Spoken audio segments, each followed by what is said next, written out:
So hello family, कैसे हो आप लोग? होप करता हूँ बढ़िया होंगे। आज के इस वीडियो में हम लोग बात करने वाले हैं Hyundai grand i10 noise sports CNG variant के बारे में।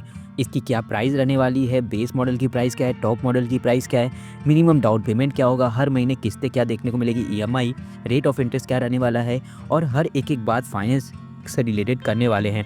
और गाइस, अगर आप लोग चैनल पर नए तो भाई इसको प्लीज़ सब्सक्राइब करिएगा। ऐसे ही कार से related, interesting related, price, down payment, EMI, loan details से रिलेटेड वीडियो पाने के लिए।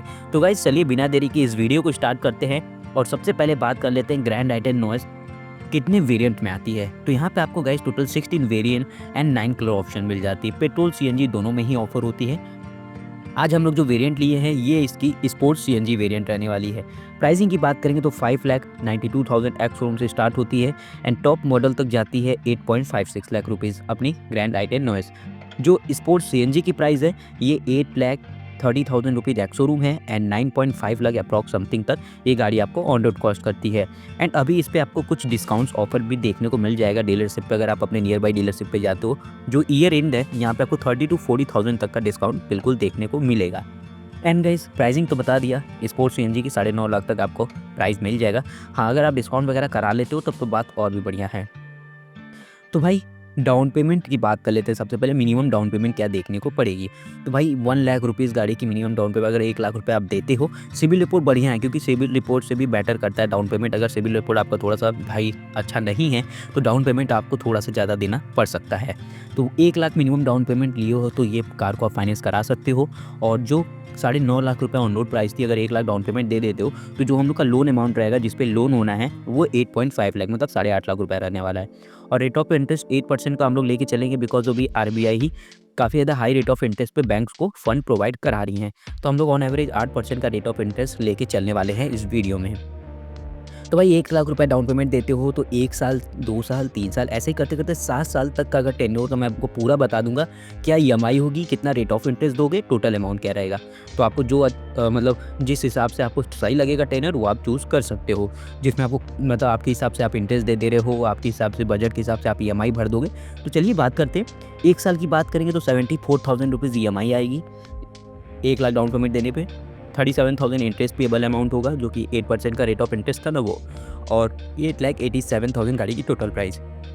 अब गाड़ी की ओवरऑल प्राइस निकालनी है तो टोटल प्राइस में आप डाउन पेमेंट प्लस कर देंगे, गाड़ी की पूरी प्राइस निकल के आ जाएगी। गाड़ी टोटल कितने की आपको पड़ी, ये जो टोटल प्राइस बताया हूँ ये लोन अमाउंट प्लस 8% इंटरेस्ट है। अब वीडियो आगे बढ़ाने से पहले मैं आपको 1-2 चीज़ें बता देता हूँ। जैसे भाई देखो, आप जैसे-जैसे टेन्योर को बढ़ाते जाओगे, लोन ड्यूरेशन बढ़ाते जाओगे, वैसे-वैसे ईएमआई का अमाउंट तो घटते जाएगा, लेकिन इंटरेस्ट पेबल अमाउंट जो है वो बढ़ते जाता है। अब इसमें अगर एग्जांपल लो तो 1 साल में 74,000 ईएमआई आ रहा है और 37,000 इंटरेस्ट पेबल अमाउंट। वहीं 7 साल में देखोगे तो मात्र 13,000 ईएमआई आ रहा है और 2,62,000 यहाँ पे आप इंटरेस्ट का पार्ट दे रहे हो। तो भाई लोन कराने से पहले और पूरी चीज़ें मतलब टेन्योर अपने मन से चूज़ करने से पहले एक बार अपना एक ग्राफ बना के देख लीजिएगा कि कितना इंटरेस्ट आप पे कर रहे हो, कि बाद में रिग्रेट फील ना करना पड़े, पछताना ना पड़े, क्योंकि उसके बाद आप कुछ नहीं कर सकते हो या फिर गाड़ी सेल करोगे, ये सब काम करना होगा। तो ये सब चीज़ पहले से थोड़ा समझ लीजिएगा। हाँ, 2 काम इसमें कर सकते हैं, या तो आप टेन्योर को कम करिए या फिर आप थोड़ा-सा और भाई मतलब टाइम बचा के सेविंग कर लीजिए, डाउन पेमेंट बढ़ा दीजिए तो इंटरेस्ट आप बढ़ा सकते हो। अब इसमें भाई अगर हमसे पूछेंगे तो भाई max to max 4 to 5 years तक का लोन टेन्योर आप चूज़ करिए। भाई 6-7 जाने की कोई ज़रूरत नहीं, वहाँ पे बहुत ज़्यादा आप एक्स्ट्रा पैसा दे देते हो as a part of interest. तो 4 साल तक मैक्सिमम है। अगर आपको लग रहा है कि नहीं थोड़ा-सा भाई और कम हो जाता तो ठीक है 5 साल आप कर लो, लेकिन उससे ज़्यादा नहीं, ठीक है? और दूसरी चीज़ कि भाई रेट ऑफ इंटरेस्ट आप जितना कम करवा लो फाइनेंसर से, ये आपके लिए उतना बढ़िया रहने वाला है बिकॉज़ 1-2% भी कम कराने से काफ़ी ज़्यादा इंटरेस्ट का पैसा बच जाता है। आइए मैं बताता हूँ आप इसको कैसे कम करेंगे। तो अगर आप कोई भी कार फाइनेंस करा रहे हो, अगर आपको टाटा की नेक्सॉन चाहिए, तो आप भाई क्या करेंगे, टाटा के शोरूम पे जाएँगे, नेक्सॉन की बात करेंगे, गाड़ी देखेंगे, वहाँ पे पूछेंगे मुझे फाइनेंस कराना है, वहाँ पे काफ़ी सारे फाइनेंसर होंगे, आपसे बात करेंगे, आपका डॉक्यूमेंट लेंगे, गाड़ी फाइनेंस करके दे देंगे आपको। लेकिन ये काम आपको नहीं करना है। आपको क्या करना है कि आपको अपने बैंक में जाना है। अगर आप एम्प्लॉयी हो जहाँ सैलरी क्रेडिट होती है, अगर आप एम्प्लॉयर हैं जहाँ पे आपका करंट अकाउंट है, वहाँ पे आप जाना है और अपना भाई कोटेशन ले लेना है। वहाँ पे बोलना है कि मुझे ये कार लोन चाहिए। आप उनके पहले से ही कस्टमर हैं, उनको प्रॉपर ट्रस्ट है, तो आपको डॉक्यूमेंट्स भी उनको कम देने पड़ेंगे, फॉर्मेलिटीज़ जो है वहाँ पे कर लीजिए। वो आपको अच्छे रेट ऑफ इंटरेस्ट पे फाइनेंस कर देंगे। अगर उसी कंपैरिज़न में अगर आप शोरूम से फाइनेंस कराते हो ना, तो वहाँ पे भाई जो फाइनेंसर बैठे होते हैं उनको कमीशन देना होता है डीलरशिप वालों को, तो वो कमीशन आपकी जेब से ही जाता है। तो इस बात का आप लोगों को बिल्कुल ध्यान रखना है। एंड अब आगे बढ़ते हैं भाई। 2 साल के लिए 1 साल का बता दिया था 74,000 ईएमआई, 37,000 इंटरेस्ट पेबल अमाउंट था। 2 साल का टेन्योर चूज़ करते हो तो 38,400 रुपीज़ आपकी ईएमआई पड़ेगी, 72,600 रुपीज़ आपका इंटरेस्ट पेबल अमाउंट होगा, 9,22,000 गाड़ी की टोटल प्राइस होगी। 3 साल की बात करें तो 26,600 रुपीज़ आपकी ईएमआई पड़ेगी, 1,08,000 आपकी पड़ने वाली इंटरेस्ट पेबल अमाउंट, 9,58,000 गाड़ी की टोटल प्राइस पड़ेगी। 4 साल का टेन्योर चूज़ करते हो 4 ईयर का तो 20,700 रुपीज़ आपका ईएमआई पड़ेगा, 1,46,000 रुपीज़ आपकी इंटरेस्ट पेबल अमाउंट होगी। गाड़ी की प्राइस टोटल हो जाएगी 10 लाख रुपीज़।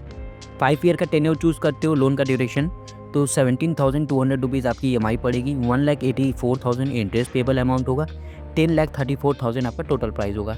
भाई मैंने जैसा वीडियो की स्टार्टिंग बताया था, जैसे जैसे आप लोन ड्यूरेशन यानी कि टेन्योर को बढ़ाते जाओगे वैसे आपका भाई ईएमआई जो है अमाउंट कम होता जाएगा और इंटरेस्ट पेबल अमाउंट बढ़ता जाएगा। तो ये चीज़ आप नोटिस कर रहे होंगे। अब आगे बढ़ते हैं। 6 साल का अगर आप टेन्योर चूज़ करते हो तो 14,900 रुपये आपका ईएमआई पड़ेगा, 2,23,000 इंटरेस्ट पेबल अमाउंट होगा और 10,73,000 टोटल प्राइस होगा। अब यहाँ पे एक चीज़ मैं आपको और क्लियर कर दूँ, जो इंटरेस्ट पेबल अमाउंट मैं बताते जा रहा हूँ ना, ये सिर्फ 8% का रेट ऑफ इंटरेस्ट है। अगर आप कोई एक आध दो ईएमआई बाउंस होती है तो उसके लेट फीस और चेक बाउंसिंग चार्जेस वगैरह बिल्कुल अलग रहेंगे, ठीक है, इस बात का आप ध्यान रखिएगा। अब 7 साल लास्ट जो टेन्योर होता है, सभी बैंक्स मैक्सिमम 7 ईयर का टेन्योर देती हैं भाई, तो 13,000 आपका रहने वाला है ईएमआई, 2,62,000 रुपीज़ रहने वाला है गाड़ी का इंटरेस्ट पेबल अमाउंट और 11,12,000 रुपीज़ रहने वाली है गाड़ी की total amount. So guys 1 lakh रुपये मिनिमम डाउन पेमेंट देने पे मिनिमम ईएमआई 13,000 रुपये आ रही थी, maximum EMI 74,000, minimum interest payable amount 37,000, maximum interest payable amount 2,62,000 था। और भाई मैं तो बोलूँगा 4 से 5 साल तक मैक्स टू मैक्स है, ठीक है। देन अब बात कर लेते हैं क्या क्या डॉक्यूमेंट्स नेसेसरी होते हैं कोई भी कार्स को फाइनेंस कराने के लिए। सबसे पहले भाई आ जाता है आइडेंटिटी एड्रेस प्रूफ। उसमें आप Aadhaar card, PAN card, passport, driving licence दे सकते हो। यूटिलिटी बिल में electricity bill, ration card, gas card वगैरह दे सकते हो। और गाइस उसी के बाद भाई अपना आ जाता है आप काम क्या करते हो। तो भाई अगर एम्प्लॉई हो तो सैलरी स्लिप दे सकते हो, एम्प्लॉयर हो तो आईटीआर फाइल करते होंगे तो वो दे सकते हैं आप। फिर उसके बाद अगर आगे बढ़ते हैं, बैंक की स्टेटमेंट जो कि दोनों लोग के लिए मैंडेटरी होता है। 3 to 6 मंथ का बैंक की स्टेटमेंट देना पड़ता है, जो कि आप अपने नियर बाई बैंक पे जाके रिक्वेस्ट करके ले सकते हो या फिर इंटरनेट बैंकिंग यूज़ करते हो तो वहाँ से ई स्टेटमेंट डाउनलोड कर सकते हैं। फिर मैंडेट के लिए डेबिट कार्ड की ज़रूरत पड़ सकती है, cancel cheques, passport size photo. अगर आप रेंट पे रह रहे हैं तो रेंट एग्रीमेंट, जहाँ जॉब कर रहे हैं उसकी जो ड्यूरेशन है वो 3 महीने से कम है तो आपको लेटर ऑफ इंटेंट या फिर अपॉइंटमेंट लेटर भी देना पड़ सकता है। बाकी कोई भी फाइनेंसर्स अगर फाइनेंस करा रहे हो तो एक बार चेकलिस्ट उनसे ले लीजिए, जिससे कि आपको एक बार में ही डॉक्यूमेंट सब इकट्ठा कर लीजिए। ऐसा ना हो कि बार बार फाइनेंसर के पास दौड़ना पड़ रहा है, तो ये सब काम ना हो। वैसे भाई आजकल कंपटीशन इतना है, फाइनेंसर आपके घर खुद ही दौड़ेंगे। बाकी ये था भाई अपनी Hyundai grand i ten Nios sports CNG की फाइनेंस डिटेल रिव्यू। और किसी कार की वीडियो चाहिए फटाफट से कमेंट सेक्शन में बता देना। वीडियो अच्छी लगी इसको लाइक करना, चैनल पर नए इसको सब्सक्राइब करना। मिलता हूँ नेक्स्ट वीडियो के साथ। Till then take care, bye bye.